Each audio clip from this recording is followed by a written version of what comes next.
নমস্কার। আজকে আপনাদের একটা সাবধান বাণী শোনাব, একটা অ্যাডভাইস দেবো। এটা কিন্তু যে অ্যাডভাইসটা দিতে চলেছি সেটা কিন্তু খুব মূল্যবান এবং প্রত্যেকে শুনবেন, বুঝবেন এবং সেই মতো কাজ করলে আপনারা উপকৃতও হবেন। যেমন আমরা ইদানিং লাস্ট 8-10 বছর ধরে যখনই এগ্রিমেন্ট করি, যে কোনো এগ্রিমেন্টেই আমরা একটা আরবিট্রেশন ক্লজ রেখে দিই।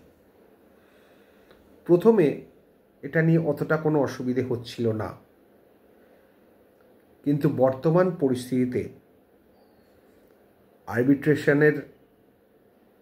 আরবিট্রেটরের যেভাবে ফিস নির্ধারিত হচ্ছে এবং ডেলি এক্সপেন্সেস আরবিট্রেশনের ক্ষেত্রে যেভাবে বাড়ছে,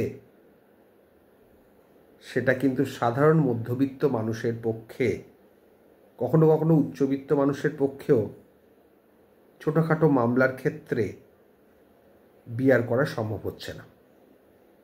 যেগুলো কমার্শিয়াল এগ্রিমেন্ট, কোটি কোটি টাকার ব্যাপার, সেগুলোর ব্যাপার আলাদা।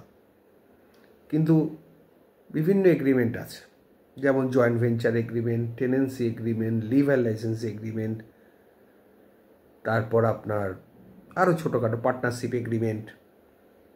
এসব ছোটোখাটো যে অ্যামাউন্টের বা ছোটোখাটো যে এগ্রিমেন্টগুলো, এগ্রিমেন্ট ফর সেল ইত্যাদি ইত্যাদি, সেখানে আমরা কি করি, আরবিট্রেশন ক্লজটা দিয়ে দিচ্ছি। বর্তমানে এই আরবিট্রেশন ক্লজ থাকলে একটা আরবিট্রেশন চালাতে গেলে মোটামুটি পার হিয়ারিংয়ে প্রায় 25 থেকে 30 হাজার টাকা মিনিমাম খরচা আছে। কারণ আরবিট্রেটরের ফিজ, তার স্টেনো থাকবে, তার ফিজ, পিওন থাকবে, তার ফিজ, আরও অনেক ফিজ আছে। সেগুলো সব কিছু এখানে আলোচনা করা যাবে না। যারা আরবিট্রেশন করেন বুঝবেন। এই ফিজ দিতে না পারার জন্য অনেক আরবিট্রেশন বন্ধ হয়ে গেছে বা পার্টির ক্ষতি হয়ে গেছে। কারণ যে রিলিফটা কোর্টে চাওয়া যেত, সে রিলিফটা আরবিট্রেটরের কাছে তারা চাইতে পারলেন না, যেহেতু আরবিট্রেশনের পেমেন্টগুলো তারা দিতে পারেননি ইন টাইম, বা দিচ্ছেন না, বা দিতে অপারগ। সেক্ষেত্রে কিন্তু তাদের অসুবিধে। আগে যখন আরবিট্রেশন ক্লজ দেওয়া হতো, যখন আরবিট্রেশন ক্লজ এলো, অ্যাক্ট এলো, তখন এত কস্টলি ছিল না আরবিট্রেশন প্রসিডিং, তখন একটা লাভ ছিল। কিন্তু বর্তমানকালে আমি বারবার বলছি,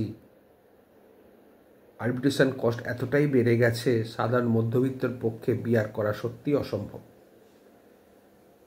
সুতরাং সেক্ষেত্রে আপনারা এগ্রিমেন্ট বানান, এগ্রিমেন্টে দয়া করে কোনো আরবিট্রেশন ক্লজ রাখবেন না। আরবিট্রেশন ক্লজ না রাখলে কোনো ক্ষতি নেই, তোকে কোর্টে মামলা করবে, যা হবে হবে।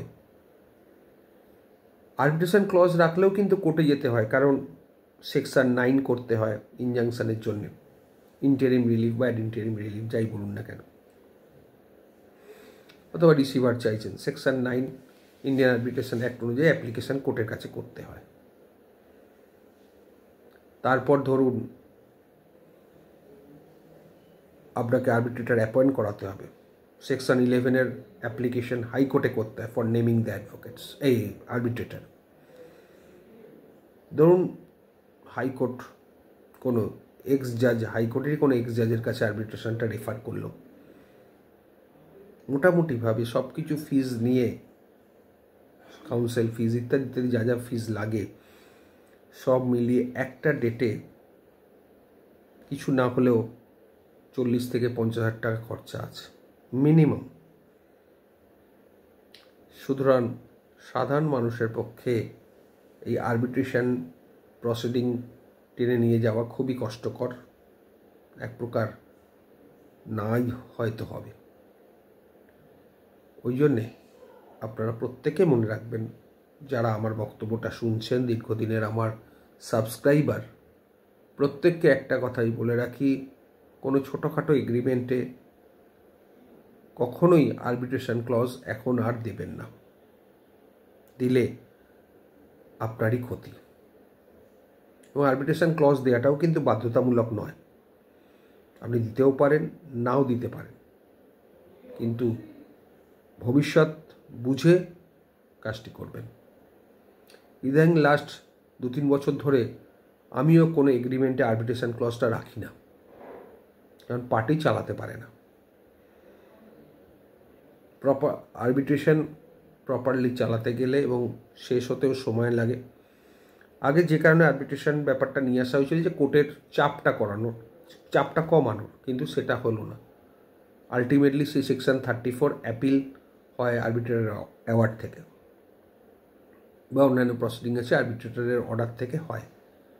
সুতরাং আবার যদি কোর্টেই যেতে হয় আরবিট্রেটরের অর্ডার এগেনস্টে বা অন্য কোনো প্রসিডিংস নিয়ে, তাহলে প্রথম থেকেই কোর্টে থাকা ভালো। তাতে অনেক তাড়াতাড়ি বিবাদ বিসংবাদ মিটবে বা হারজিত হবে। সুতরাং সাধু সাবধান, ভুলেও একমাত্র বড় বড় কমার্শিয়াল এগ্রিমেন্ট ছাড়া কোথাও কিন্তু আপনারা আরবিট্রেশন ক্লজ লিখবেন না। ভালো থাকবেন।